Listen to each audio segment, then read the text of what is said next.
Son varios los escritores y periodistas que han sacado a la luz lo que sucede en la política de Haití, Cuba y Venezuela, la cual está sustentada en la santería. En estos países gobiernan una élite que usa la magia negra para aferrarse al poder.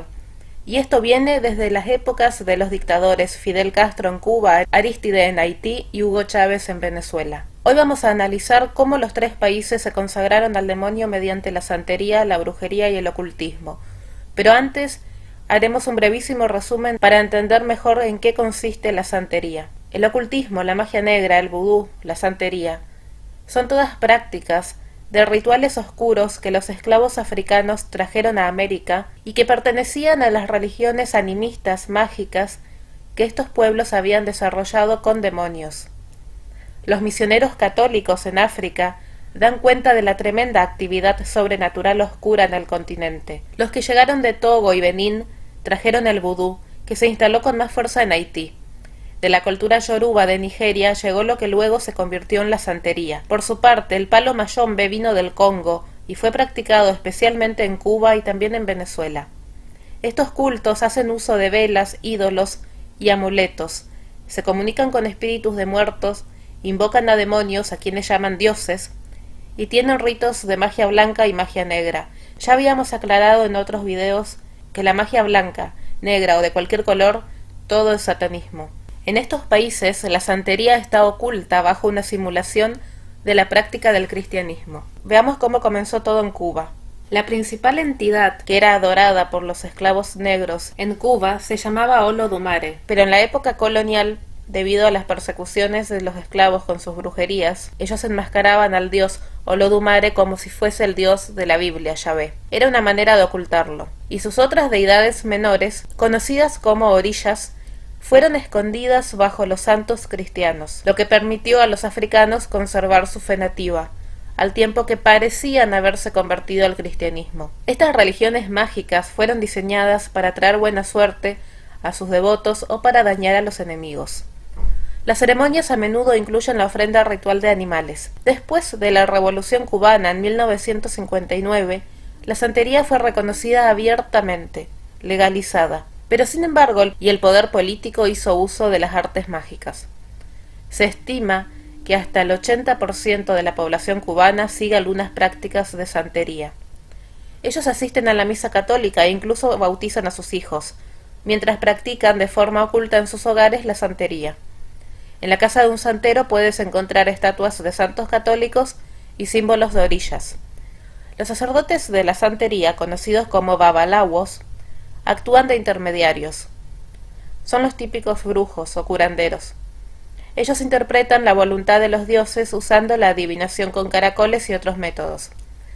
Las ceremonias de los santeros son escenas sensuales y poderosas, donde ofrecen palomas y gallos, fuman cigarros y escupen ron y tocan tambores. La sociedad cubana misma afirma que Fidel Castro fue un creyente y practicante. Es más, se dice que la santería lo bendijo durante su discurso de victoria el 8 de enero de 1959. Mientras Fidel se dirigía a la multitud, 2 palomas volaron sobre el podio, y una de ellas aterrizó en su hombro izquierdo, por lo que se dijo que Olofín, la personificación de Dios, lo escogió mandando que una paloma se le posara en el hombro. Fidel Castro era nominalmente comunista y por lo tanto ateo, pero la especulación sobre sus lazos con la brujería y la magia negra comenzaron el día en que tomó el poder. Numerosos sacerdotes de Satanás, conocidos como brujos, han afirmado haber hecho pociones y lanzado hechizos. Un babalawo, o brujo, identificado como José cuando fue entrevistado por el diario Sun Sentinel en 1992, confesó que había sido consultado por altos oficiales de las Fuerzas Armadas y ayudado a miembros de la misma familia Castro. En ese mismo artículo se señala que el gobierno otorgó a la santería un trato preferencial sobre las demás religiones, porque muchos santeros son miembros influyentes en la sociedad cubana. En 2008, cuando Fidel Castro se retiró, los babalawos decían abiertamente a los medios de comunicación extranjeros que estaban haciendo brujería en nombre de Fidel Castro. Ellos afirmaron también que Castro fue iniciado en las artes oscuras del palo mayombe, como se conoce un tipo de ritual originado en el Congo, que es una de las formas más temidas y poderosas de la magia negra. Se dice que en Guinea, África, vestido de blanco realizó un ritual con el ofrecimiento de un elefante, el mismo Fidel Castro en persona. Castro evadió más de 600 intentos de acabar con su vida, y esto se atribuye al poder de sus prácticas ocultas. Se dice que Castro encerró a Cuba en la jaula más grande del mundo, en un círculo protector de magia negra. También ha salido a la luz que él practicaba rituales de transferencia de salud para extender su vida, y según dicen los santeros, su última gran víctima fue el fallecido presidente de Venezuela, Hugo Chávez, otro practicante de la brujería, a quien transfirió sus dolencias y enfermedades. Y sería por esto, según el santero cubano Carlos Valdés, que Castro se mantuvo con vida siendo un anciano enfermo, mientras que el líder de la revolución bolivariana falleció no mucho después de que se le diagnosticara un cáncer, el cual se fue a tratar en Cuba y bajo vigilancia directa de Fidel Castro. Valdés afirma que Hugo Chávez fue su última, pero no su única víctima. El conocido periodista y escritor español Luis María Anzón cuenta que en una ocasión Octavio Paz le dijo que Castro es más que un dictador vulgar, que representa el retorno de los brujos, y por su parte Chávez se inició en la santería bajo el signo de Shango, en un ritual celebrado en La Habana, según explicó el santero cubano Carlos Valdés. Cada ministro de Chávez y cada presidente de las empresas públicas venezolanas, junto con otros gobernantes, lo acompañaron a Habana a los rituales. Fueron decenas de chavistas a La Habana a iniciarse en esta religión. Los asesores cubanos que actuaron en Venezuela, tanto en la época de Chávez como en la de Nicolás Maduro, fueron santeros que practicaban la magia negra. Las mayores revelaciones las consiguió un periodista de investigación llamado David Placer, que escribió un libro titulado Los brujos de Chávez, donde afirma que utilizó la brujería para controlar Venezuela y manipular al pueblo.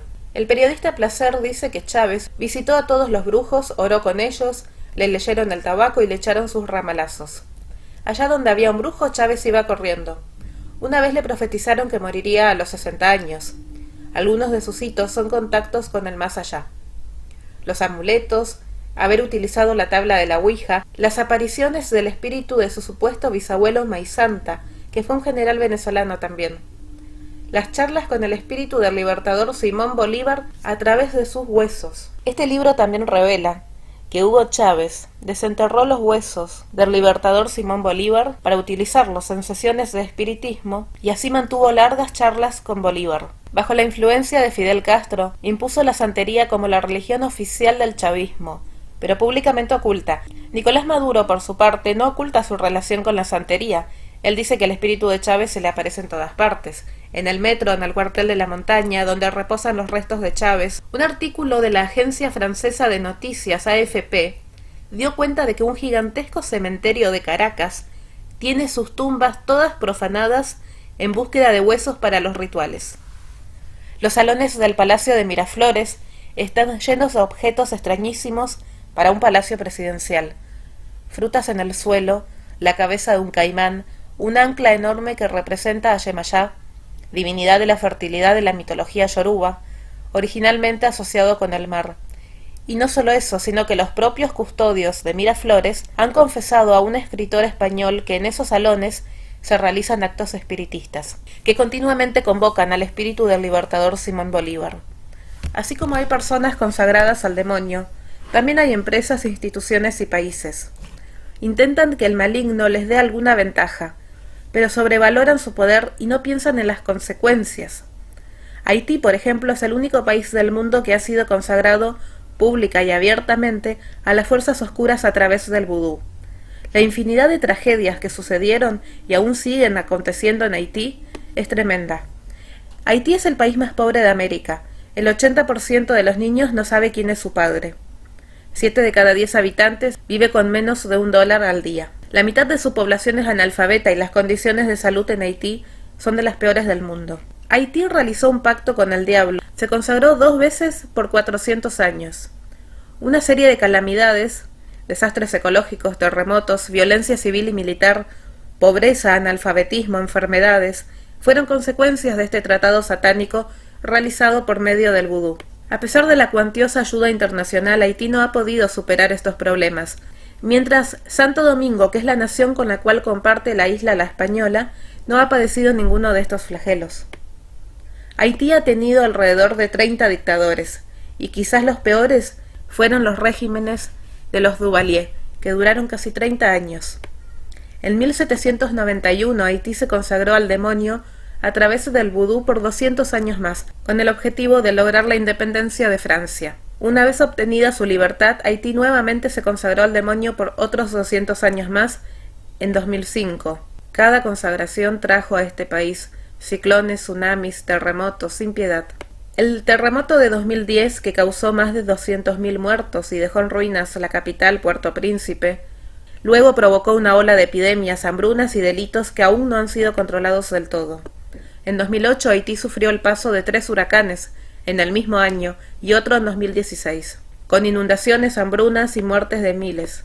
Las crisis políticas, por su parte, han sido una constante. Desde 2018, Haití se ha sumido en una importante crisis política y económica. Ha habido manifestaciones masivas y enfrentamientos graves con la policía, debido a la escasez de medicamentos, de sangre, de oxígeno, de electricidad, combustible y de personal sanitario.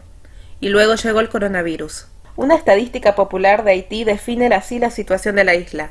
El 70% de los haitianos son católicos, 30% son protestantes y 100% son seguidores del vudú. Quien le dio el estatus legal de religión al vudú fue el presidente Jean-Bertrand Aristide, que había sido sacerdote católico primero y había sido uno de los líderes de la teología de la liberación. El dictador François Duvalier practicaba el vudú y sumió al país en un sangriento régimen. Duvalier dijo públicamente que él era un sacerdote del vudú. Realizaban prácticas con danzas desenfrenadas, sacerdotes de Satanás, o sea, brujos, poseídos por espíritus, ofrecimiento de animales y adoración de serpientes. Duvalier imitó la imagen de una deidad de la muerte vudú, hablando con un tono nasal mientras estaba poseído, y se cubría los ojos con anteojos negros. François Duvalier nombró como comandante en jefe de su milicia paramilitar al temido brujo Bokor Zacharie Delva, y organizó los temidos Tontons Macoutes, una especie de policía esotérica vudú, de tintes parecidos a las camisas negras del fascismo italiano. Ellos sembraron el terror en el país con demonios encarnados en uniformes azules. Como estas milicias no recibían remuneración, ellos mismos inventaban sus propios medios de financiación a través del delito y de la extorsión, e hicieron desaparecer a más de 150.000 personas. Los Duvalier, el padre y el hijo, ambos fueron dictadores en Haití, abrieron la puerta del infierno y dejaron salir a la calle del país más pobre de América a los ángeles caídos. Luego de 200 años concedidos por el demonio al sacerdote Bokor Boukman para lograr la independencia del país, los sacerdotes vudú planearon volver a consagrar al país a Satanás como lo hicieron sus antecesores. Fijaron la fecha para el 14 de agosto de 2004, el Día Nacional de la Oración. Pero ante esto, miles de cristianos haitianos se unieron en oración para reparar y desagraviar a Dios nuestro Señor. En esa ocasión, Aristide hizo viajar a 400 practicantes de vudú directamente desde África hasta la isla. Los espías reportaron que habían traído multitud de animales con ellos, como cerdos, cabritos y pollos para ofrendarlos. Pero sucedió algo imprevisto que se atribuye a la fuerza de la oración de los cristianos. De pronto surgió mucha confusión, discusiones, y al final la gente se desbandó, sin que se pudiera realizar la consagración. No obstante, este fracaso no fue óbice para que se renovara este pacto satánico el 1 de enero de 2005, Día Nacional de la Independencia de Haití. Junto al botón suscribirse, debe estar activada donde dice todas. De lo contrario, no te llegarán las notificaciones y así no te pierdes ningún video de Estrella de Belén. Suscríbete a nuestro canal, así nos apoyas con nuestra labor evangelizadora. Si compartes este video ya estás evangelizando y danos un like para que YouTube aumente nuestra presencia en las búsquedas. Que Dios los bendiga a todos.